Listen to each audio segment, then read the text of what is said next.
nó không mê riêng trong ngày ngày này xong bằng hai nhầm pika plug đồ logo hay năng menu rồi bỏ website menu dạng đôi đại cái này dương cho ví dụ tới này anh ấy cao tham mình nhồi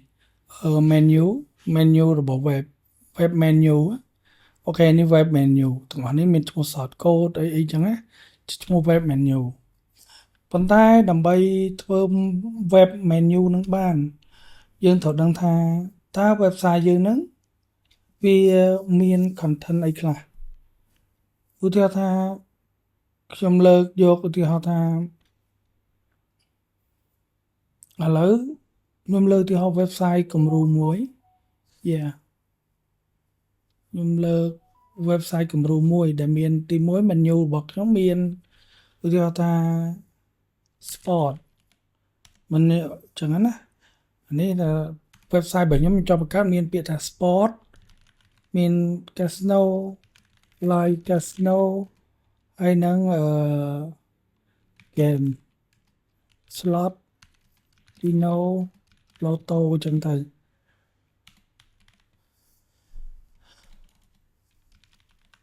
អូខេឬក៏ជាខ្មែរក៏បានហើយដូចថា Scala kiểuណាឆ្នោត Casino ផ្សាយផ្ទាល់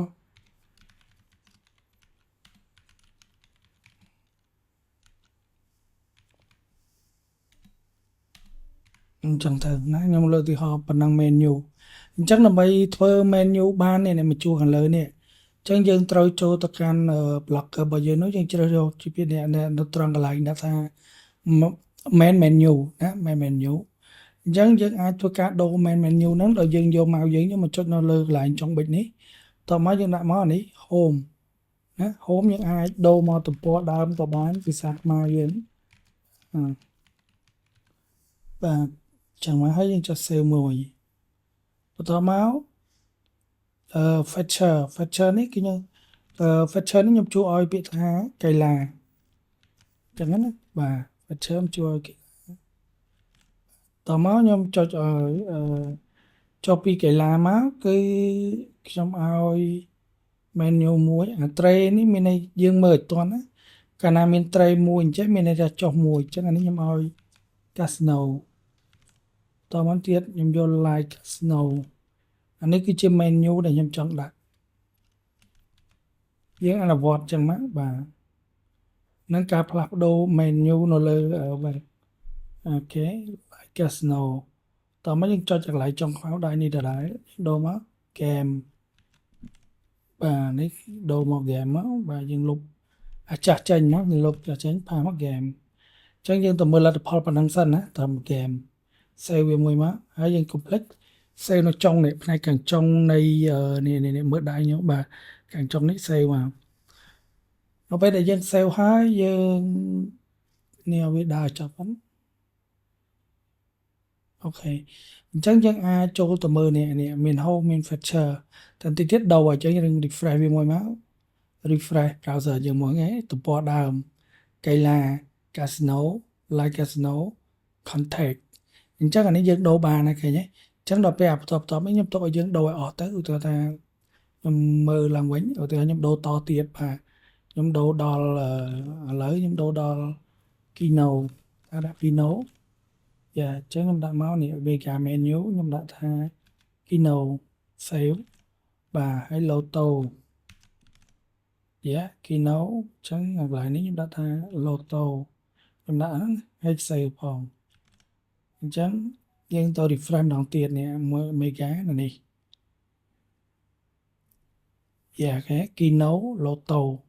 អញ្ចឹងណាដល់ពេល source code នេះខ្ញុំក៏ដូរដែរខ្ញុំដូរដាក់ថាឆ្នោតនិយាយងាយៗចឹងហ្មងទៅបាទអញ្ចឹងអានេះខ្ញុំដាក់ថាឆ្នោតយើងវាយចុះបានឆKino បាទឆ្នោតអញ្ចឹង save ណានៅឧទាហរណ៍អញ្ចឹងយើងទៅមើលចេញឆ្នោតណាដើមចឹងឆ្នោតអញ្ចឹងងាកទៅ logo អានេះហៅ logo នេះគឺជា file Photoshop គេហៅថា file ដែលមានឈ្មោះថានេះកតុយហ្នឹងគឺវាមានដាក់ថា PNG អញ្ចឹងដើម្បីដូរ logo ហ្នឹងចេញយើងអាចចូលទៅកាន់ នៅអានេះ menu អានេះ logo ឃើញទេនេះបាទអញ្ចឹងយើងចូលnó ចុចឡើងចុងប៊ិចនេះមកយើងអាចធ្វើការចុចលើយកពាក្យថា home បាទចុចលើពាក្យថា upload image ពី computer អញ្ចឹងយើងមាន logo PNG អត់ឧទាហរណ៍ថានេះខ្ញុំ upload logo មួយថ្មីទៀតណាឧទាហរណ៍ logo នេះគឺជា logo file ឃើញហើយមានយើង design មកយើង design logo មួយដែលមានទំហំត្រឹមតែនេះទំហំវា111គុណឲ្យ113អញ្ចឹងទៅហើយ file ដែលយើង design ហ្នឹងយើងអាចធ្វើការ design ទៅជា PNG បានអញ្ចឹងយើង upload វាចូលមកនេះវាចេញបែបនេះណាបន្ទាប់មកយើងបដៅចុះក្រោមយើងយកពាក្យថា នេះទី2ណាទី1 behind the text មានន័យថាអក្សរនៅពីមុខបកអក្សរនៅពីមុខបាទអានេះអត់មានអក្សរឯងមានន័យថាអត់មាន title ចំណងជើងយើងខ្មែរសរឬក៏ឈ្មោះ website របស់គាត់ឯងចេញ logo អញ្ចឹងយើង save មកជាការស្រេច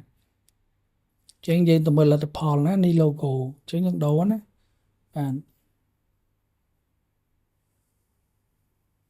ចេញ logo ពណ៌ក្រហមហើយអានេះយើង dark mode យើងអាចចុចមើលបានស្អាតអត់អញ្ចឹងណាលើពីហ្នឹងទៀតនៅក្នុងមេរៀននឹងផងដែរដើម្បីកុំឲ្យនេះខ្ញុំនឹងធ្វើការ upload ការផ្សាយពាណិជ្ជកម្មបែបនេះហៅថា advertise ការផ្សាយពាណិជ្ជកម្មនេះនឹងធ្វើនៅវីដេអូបន្ទាប់នេះ load ផ្លើតនេះ